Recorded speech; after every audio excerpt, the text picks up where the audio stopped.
మరి మీ ఇంట్లో వాళ్ళు ఎలా సపోర్ట్ చేశారా? లేకపోతే ఎందుకు ఇవన్నీ అని చెప్పారా? మా ఫాదర్ అయితే నా ఇనిషియల్ లైక్ నేను చిన్నప్పుడు చైల్డ్హుడ్ డేస్లో మేబీ అప్పుడు నాకున్న ఇష్టానికి తిట్టేవారు అనమాట. లైక్ నేను ఎక్కడ స్టడీస్ స్పాయిల్ చేసుకుంటాను అనేసి. బట్ నాకు ఇంట్రెస్ట్ ఉండేది. బట్ మా మదర్ చాలా సపోర్టివ్గా ఉంటారు. సపోర్ట్ చేసి మా మదర్ కానీ బ్రదర్ కానీ ఆయన ఏమన్నారంటే లైక్ ఆర్ట్స్ మనకి ఫుడ్ పెట్టవరా అన్నారు ఒక పాయింట్ ఆఫ్ వ్యూలో. చిన్నప్పుడు నేను అంటే ఆయన లైక్ ఈ స్టడీస్ ఆయన అన్నింది నా పాజిటివ్ కోసమే. లైక్ నేను మంచిగా స్టడీస్ పరంగా వెళ్ళాలి అనే దానికోసమే ఆర్ట్స్ మనకి ఫుడ్ పెట్టవరా అన్నారు.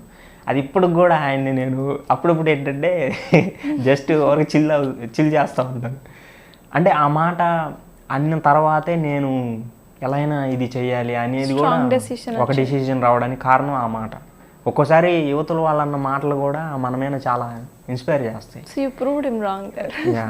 ఈరోజు ఆయన వెరీ హ్యాపీ. బట్ ఆయన ఏంటంటే ఆ మాట అన్నందుకు ఆయన కూడా అప్పుడప్పుడు ఫీల్ అవుతుంటారు. బట్ మనం ఎప్పుడైతే ఒక నెగిటివ్ని పాజిటివ్గా తీసుకుంటామో అప్పుడే మన డెవలప్మెంట్ స్టార్ట్ అవుతుంది.